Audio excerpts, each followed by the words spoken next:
관절이 매일 아프고 이제 어떻게 해야 할지 모르시겠습니까? 아침에 함께 깨어나는 그 통증, 산책을 방해하는 그 통증, 계단을 오르기 전에 2번 생각하게 만드는 그 통증 말입니다. 오늘 저는 이 통증이 단순히 나이로 인한 마모가 아닐 수 있다는 것을 보여드리겠습니다.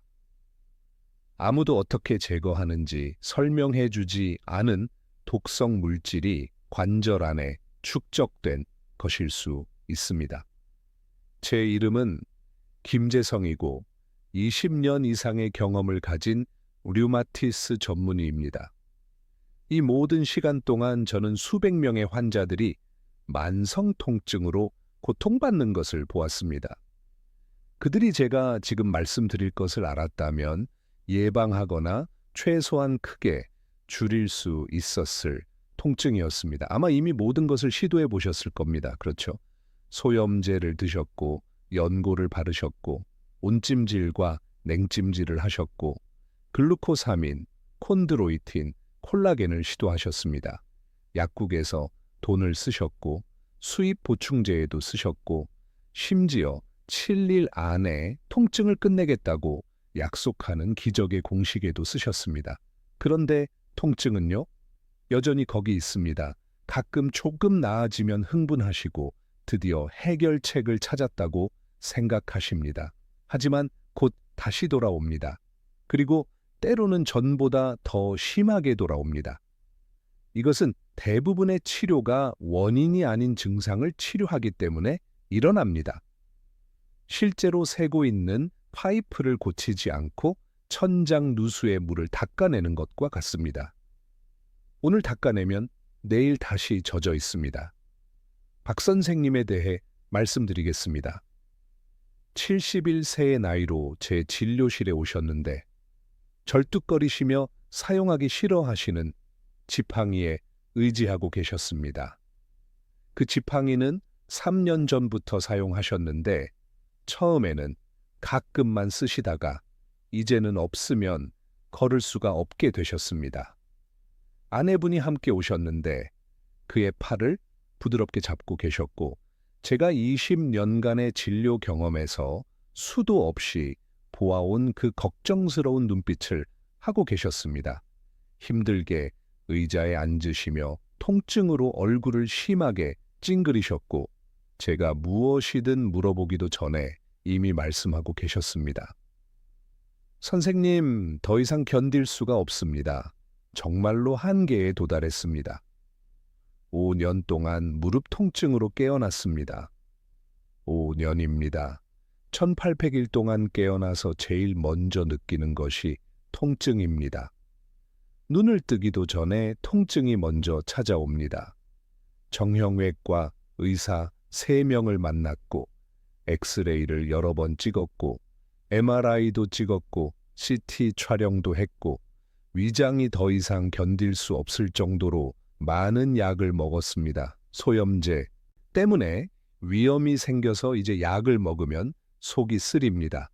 모두가 퇴행성 관절염이라고 나이 때문이라고 그냥 받아들이고 살아야 한다고 말합니다.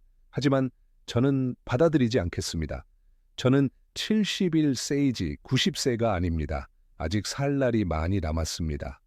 제 아버지는 이 나이에 매주 주말마다 친구들과 바둑을 두셨고 친구들과 막걸리를 드시며 웃으셨고 몇 킬로미터씩 산책을 다니셨습니다.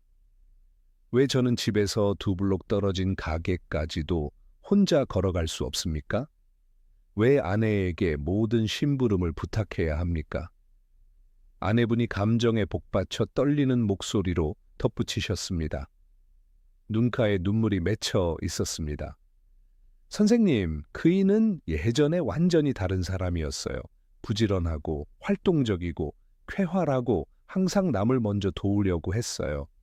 이웃들도 그이를 좋아했어요. 지금은 모든 것이 아프기 때문에 하루 종일 소파에서 텔레비전만 보며 보내요. 더 이상 외출하고 싶어 하지 않고 친구들을 만나고 싶어 하지 않고 모든 초대를 거절해요. 이 통증 때문에 남편을 잃을까 봐 정말 두렵습니다. 그이가 삶에 대한 의지를 잃어가는 것 같아요.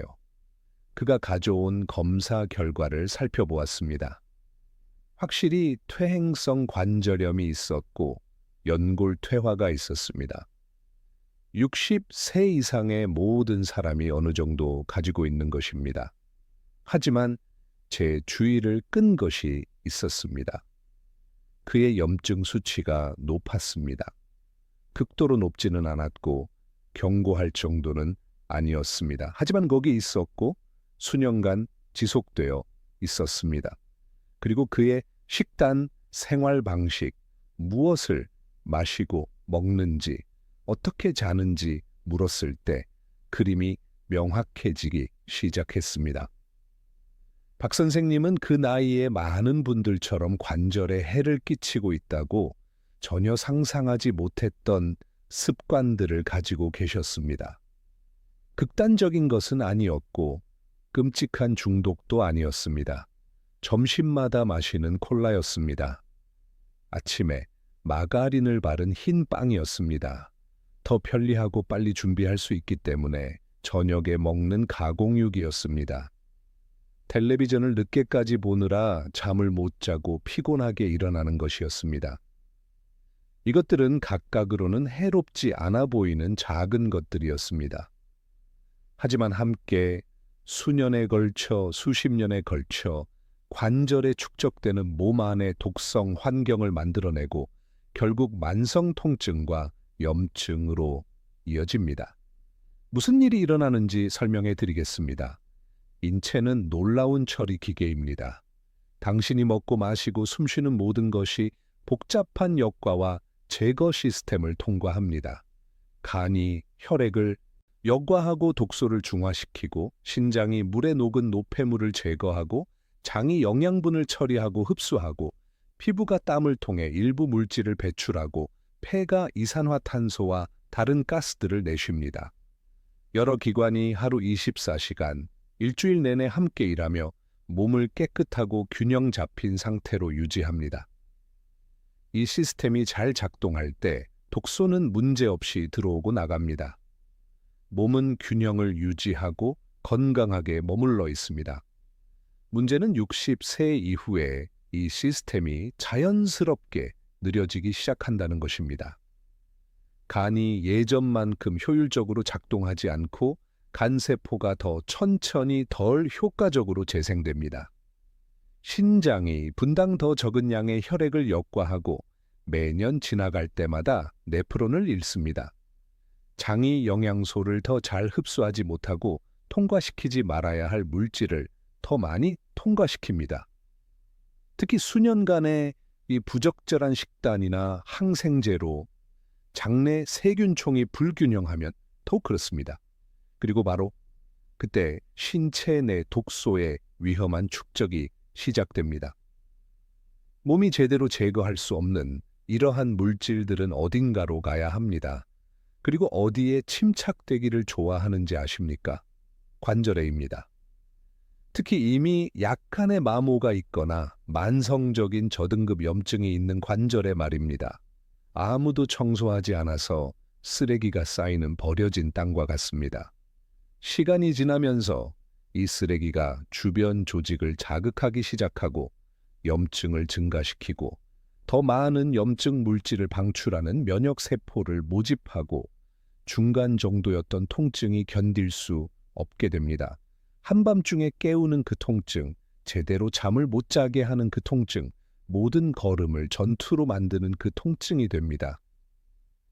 지금 받고 계신 이 정보는 당신의 통증을 이해하는데 근본적입니다. 그래서 좋아요 버튼을 누르고 이 채널을 구독해 주셔야 합니다. 그렇게 하시면 왜 고통받는지 모르는 더 많은 분들에게 이 지식이 전달되도록 도와주시는 것입니다. 그러니 어서 지금 좋아요와 구독을 해주시고 계속하겠습니다. 가장 최근의 과학 연구들은 우리가 신체의 독성 부하라고 부르는 것과 관절 통증의 강도 사이에 직접적인 관계가 있다라는 것을 보여줍니다. 하버드 대학교의 연구자들이 혈액 내 특정 염증 수치가 높은 사람들이 만성 관절 통증이 발생할 확률이 3배 더 높다는 연구를 발표했습니다. 3배나 더 높습니다. 그리고 가장 흥미로운 것은 이러한 수치들 중 많은 것이 그 사람이 먹는 것과 그들이 이끄는 생활 방식과의 직접적으로 연결되어 있다는 것입니다. 관절에 느린 도구로 작용하는 특정 물질들이 있습니다. 최종 당화 산물 AGES라고 부르는 것이 한 예입니다. 고도로 가공된 음식, 고온에서 가열된 음식, 많이 갈변된 음식을 먹을 때 형성됩니다. 튀긴 치킨의 바삭한 껍질요, AGES로 가득 차 있습니다. 잘 구운 바삭한 베이컨요, AGES입니다. 산업적으로 만든 식빵이요, AGES입니다. 이러한 물질들은 관절 조직에 축적되어 지속적인 염증 반응을 일으킵니다. 하루 24시간 무릎 안에서 작은 불이 타고 있는 것과 같습니다. 또 다른 악당은 과도한 오메가6 지방산입니다. 들으세요. 오메가6은 본질적으로 나쁜 것이 아닙니다. 문제는 불균형입니다. 현대 식단은 염증을 촉진하는 오메가6이 너무 많고 한겸증 작용을 하는 오메가3이 너무 적습니다. 가공된 거의 모든 것에 들어있는 콩기름, 옥수수 기름, 해바라기 기름은 오메가6이 풍부합니다. 이것을 많이 먹고 생선, 아마씨, 치아씨를 아주 적게 먹으면 몸은 만성 염증 상태에 머물러 있습니다. 그리고 관절이 고통받습니다. 요산 과다도 있는데 모두가 통풍과만 연관시키지만 중간 정도로 높은 수준에서도 이미 문제를 일으킵니다. 과도한 요산은 관절에 침착되어 통증을 유발하는 미세한 결정을 형성합니다. 요산이 높으면서도 고전적인 통풍 발작을 한 번도 겪지 않았지만 아무도 조사하지 않는 이 미세 결정 때문에 관절 통증으로 고통받을 수 있습니다. 박 선생님 이야기로 돌아가겠습니다. 이 모든 것을 설명해 드렸을 때 그는 잠시 침묵했습니다. 그러고 나서 제가 절대 잊지 못할 말씀을 하셨습니다. 선생님, 그러면 제 잘못입니까? 제가 저 자신에게 이것을 야기했습니까? 저는 차분하게 대답했습니다. 박 선생님, 탓은 아무것도 해결하지 못합니다. 중요한 것은 이제 아신다는 것입니다. 그리고 아는 것이 바꿀 수 있는 힘입니다. 오늘부터 우리는 함께 이 관절들을 청소하기 위해 일할 것입니다. 마법이 아니고 하룻밤 사이에 일어나지 않을 것입니다. 하지만 효과가 있습니다. 제가 20년의 진료를 통해 개발한 프로토콜은 3가지 중요한 기둥을 가지고 있습니다. 첫째, 더 많은 독소를 넣는 것을 멈추는 것입니다. 둘째, 이미 축적된 것을 몸이 제거하도록 돕는 것입니다. 셋째, 관절이 회복하는 데 필요한 것으로 영양을 공급하는 것입니다. 첫 번째 기둥이 가장 어렵습니다. 수십 년간 가져온 습관을 바꿔야 하기 때문입니다. 하지만 급진적일 필요는 없습니다. 저는 아무에게도 수도승이 되라고 요청하지 않고 좋아하는 모든 것을 포기하라고 요청하지 않고 어차피 시간의 시험을 견디지 못할 불가능한 희생을 요청하지 않습니다. 저는 조정을 요청합니다. 합쳐지면 몸 전체 기능에 엄청난 차이를 만드는 작고 합리적인 조정들입니다. 콜라와 단 음료를 레몬물로 바꾸세요. 수분 공급 외에도 몸을 알칼리화하고 신장 기능을 지원하는 데 도움이 됩니다. 흰 빵을 곡물과 씨앗이 보이는 진짜 통곡물 빵으로 바꾸세요. 섬유질이 있고 먹은 후 5분 안에 혈당으로 바뀌지 않는 것입니다. 마가린을 천연 한겸증제이며 혈관을 보호하는 엑스트라 버진 올리브 오일로 바꾸세요. 몸이 인식하지 못하고 어떻게 처리해야 할지 모르는 방부제, 소금, 화학 물질로 가득 찬 가공육, 베이컨, 소시지, 햄을 줄이세요. 마그네슘, 비타민, 항산 화제가 풍부한 케일, 시금치, 브로콜리, 깨씹 같은 짙은 녹색, 잎이 채소를 더 많이 드세요. 생선을 일주일에 최소 2번 드세요. 고등어는 저렴하고 오메가3의 훌륭한 공급원입니다. 꽁치도 좋은 선택입니다. 연어도 더 자주 구매할 예산이 있으시면 좋습니다. 이 생선들은 자연에 존재하는 주요 천연 한겸증제인 오메가3 지방산이 풍부합니다. 두 번째 기둥은 몸이 자연스럽게 청소하도록 돕는 것입니다. 그리고 여기서 제가 수년간 환자들에게 사용해온 몇 가지 검증된 전략이 매우 잘 작동합니다. 첫 번째는 물 섭취를 크게 늘리는 것입니다. 사실이라기엔 너무 간단해 보이지만 60세 이상의 대부분의 사람들은 물을 충분히 마시지 않습니다. 종종 하루에 1리터 이하만 마십니다. 몸은 신장을 통해 그리고 피부를 통해 독소를 희석하고 제거하기 위해 물이 필요합니다. 충분한 물 없이는 신장이 제대로 일하고 혈액을 역과할 수 없고 독소가 더 농축되고 몸이 고통받습니다. 저는 하루에 최소 2리터를 한 번에 다 마시지 말고 하루 종일 고르게 나눠서 마시기를 권장합니다.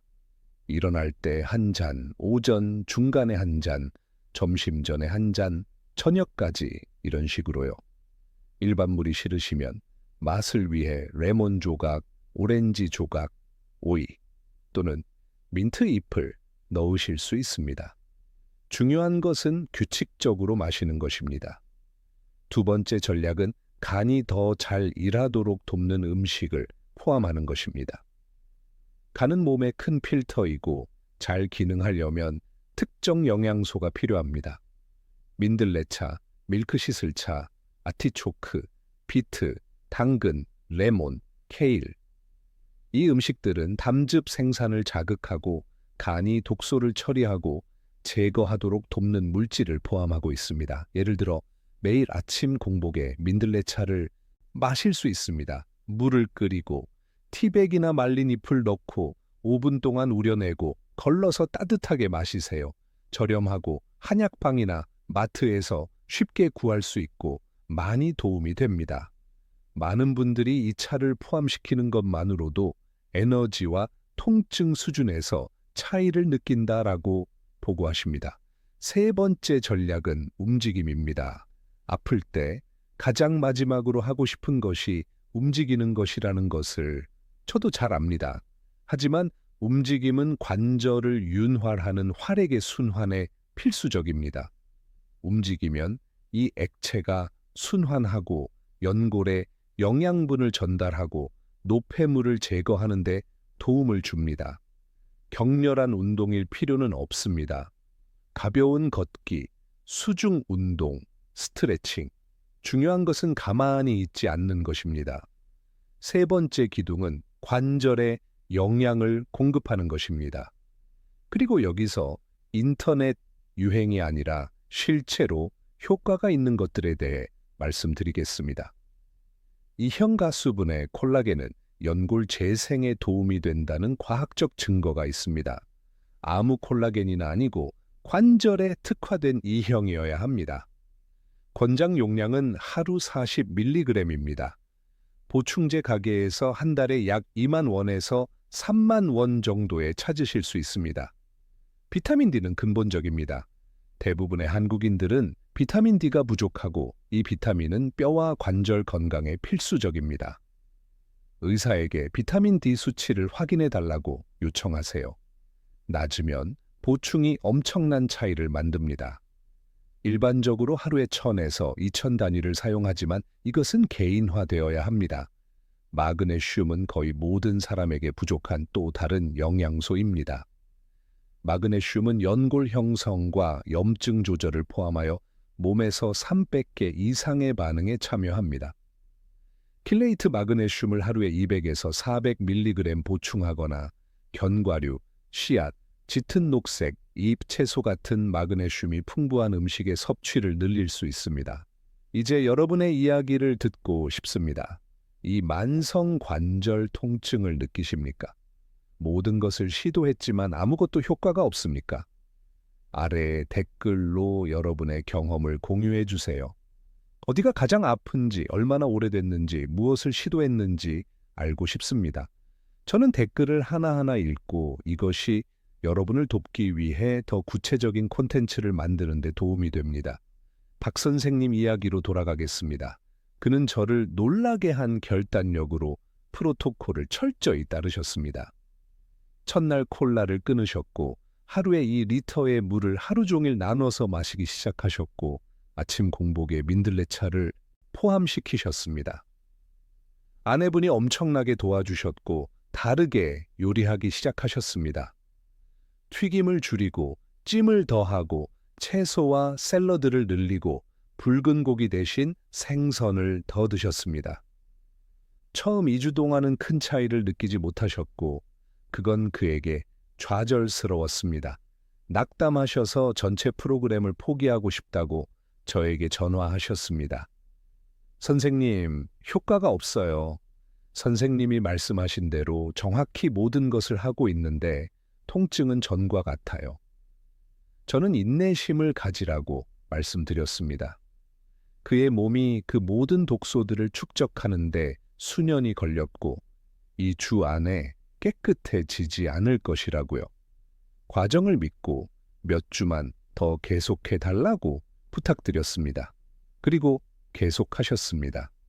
4주차에 그는 첫 번째 실질적인 변화를 알아채기 시작했습니다. 평소보다 덜 뻣뻣하게 깨어나셨습니다. 수년간 알아왔던 아침에 잠기고 녹슨 느낌이 눈에 띄게 줄어들었습니다. 무릎은 걸을 때 여전히 아팠지만 관절에 기름이 필요한 것처럼 아침에 녹슨 느낌이 상당히 개선되었습니다. 침대에서 일어나서 몸이 워밍업 될 때까지 기다리지 않고 바로 화장실에 가실 수 있었습니다. 2달 후 그를 아는 모든 사람에게 변화가 눈에 보였습니다. 3년간 사용하셨던 지팡이 없이 제 진료실에 들어오셨습니다. 빨리 걸을 때 여전히 약간 절뚝거리셨지만 혼자 힘으로 아무 지지 없이 걷고 계셨습니다. 그의 얼굴은 첫 방문 때와 완전히 달랐습니다. 생기가 있었고 생명이 있었고 희망과 미소가 있었습니다. 아내분이 다시 오셨는데 이번에는 환하게 웃고 계셨습니다. 김 선생님, 그가 목소리에 감정을 담아 말씀하셨습니다. 제 몸에 무슨 일이 일어나고 있는지 믿을 수가 없습니다. 30년 동안 난간을 잡지 않고 계단을 오른 적이 없었어요. 항상 꽉 잡았어요. 어제 미사에 교회 계단을 올라갔는데 중간쯤에서야 아무것도 잡지 않았다는 것을 깨달았어요. 건강한 사람처럼 정상적으로 걸었어요. 새로운 혈액 검사를 2달 후에 했습니다. 염증 수치가 크게 떨어졌고 일부는 심지어 정상으로 돌아왔습니다. 첫 방문에서 0에서 10 척도에서 8로 평가했던 통증이 이제 겨우 3이었습니다. 수년 전에 포기했던 주말에 친구들과 바둑 두기에 복귀하셨습니다. 50세 때처럼은 아니었습니다. 물론이죠. 시간이 자기 역할을 하니까요. 하지만 두셨습니다. 사회생활에 참여하셨습니다. 텔레비전 앞 소파에서 존재만 하는 것이 아니라 충만한 삶을 사셨습니다. 아내분이 말씀하셨습니다. 제 남편을 되찾은 것 같아요. 박 선생님의 이야기는 예외가 아닙니다. 저는 이것이 제 진료 경력 동안 수십 번 일어나는 것을 보았습니다. 인생이 끝났다고 영원히 통증과 함께 살아야 할 것이라고 생각하며 황폐해지고 희망을 잃은 채로 진료실에 오는 사람들, 그리고 몇 달 안에 올바른 변화와 인내심으로 영원히 잃었다고 생각했던 삶의 질을 회복하는 사람들, 그것은 아름답게 볼 수 있는 것이고 제가 이 일을 계속하는 이유입니다. 그런데 관절 건강을 더 깊이 알고 싶으신 분들과 60, 세 이후 관절을 어떻게 관리하는지 알고 싶으신 분들을 위해 60세 이후 근육과 관절 강화 완전 가이드를 고정 댓글과 설명란에 남겨두었습니다. 거기서 영양, 보충제, 그리고 구체적인 운동에 대한 더 자세한 정보를 찾으실 수 있습니다. 관심 있으시면 나중에 확인해 보세요. 여기서 중요한 경고를 해야 합니다. 이 영상에서 제가 말한 모든 것은 교육적 정보입니다. 의료 상담을 대체하지 않습니다.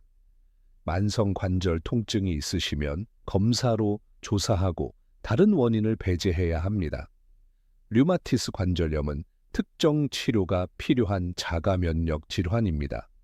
통풍은 적절한 약물 치료가 필요합니다. 관절 감염은 즉각적인 치료가 필요한 의료, 응급 상황입니다. 그러니 귀하의 개별 사례를 평가할 자격을 갖춘 의료 전문가를 찾는 것을 게을리하지 마세요. 자가 진단은 위험할 수 있습니다. 하지만 제가 이해해 주셨으면 하는 것은 일상생활에서 스스로 할 수 있는 많은 것들이 있고 그것이 어떤 의료 치료든 보완하고 결과를 크게 향상시킬 것이라는 것입니다. 전통의학은 중요하고 약물은 그 자리가 있습니다. 하지만 몸이 덜 독성이고 덜 염증이 있고 더 잘 영양 공급된 환경에 있을 때 훨씬 더 잘 작동합니다. 지금 두 가지 선택이 있습니다. 첫 번째는 항상 해왔던 것을 계속하는 것입니다. 심해질 때 진통제를 먹고 같은 것을 먹고 같은 습관을 유지하는 것입니다. 통증은 계속될 것이고 아마 시간이 지나면서 악화될 것이고 몇 년 후에는 오늘보다 훨씬 더 나빠질 수 있습니다. 독립성을 잃고 모든 것에 다른 사람에게 의존하게 될 수도 있습니다. 두 번째 선택은 지금 변화를 시작하는 것입니다. 완벽할 필요는 없습니다. 한 가지부터 시작하세요. 콜라를 물로 바꾸세요. 그것만요. 일주일 동안 하세요. 그런 다음 다른 변화를 추가하세요. 하루에 10분 걸으세요. 그런 다음 또 다른 것을요. 아침에 민들레차를 포함시키세요. 쌓여서 새로운 건강한 패턴을 만드는 작은 걸음들입니다. 3개월 후 박 선생님처럼 될 수 있습니다. 잡지 않고 계단 오르기. 통증 없이, 지팡이 없이 가게까지 걷기. 일어나지 못할까봐 두려움 없이 바닥에서 손주들과 놀기. 5분마다 멈추지 않고 배우자와 산책하기. 이것은 가능하고 달성할 수 있습니다. 저는 이것이 매주 제 진료에서 변화를 결심한 환자들에게 일어나는 것을 봅니다. 이 영상을 카카오톡으로 모임에서 매일 무릎 통증을 호소하는 친구에게 보내세요. 더 이상 산책을 갈 수 없고 집에만 있는 이웃 어르신에게요. 사탕처럼 소염제를 드시며 위장을 망치고 계신 형제에게요. 교회 친구분이나 등산 모임에서 아는 분에게요. 지금 바로 이 정보를 공유함으로써 누군가의 삶을 바꿀 수 있습니다. 끝까지 시청해 주셔서 진심으로 감사합니다. 관절을 잘 돌보세요. 그것들이 당신이 걷고 앉고 사는 것을 가능하게 합니다. 다음 영상에서 뵙겠습니다. 건강 잘 챙기시고 좋은 하루 보내세요.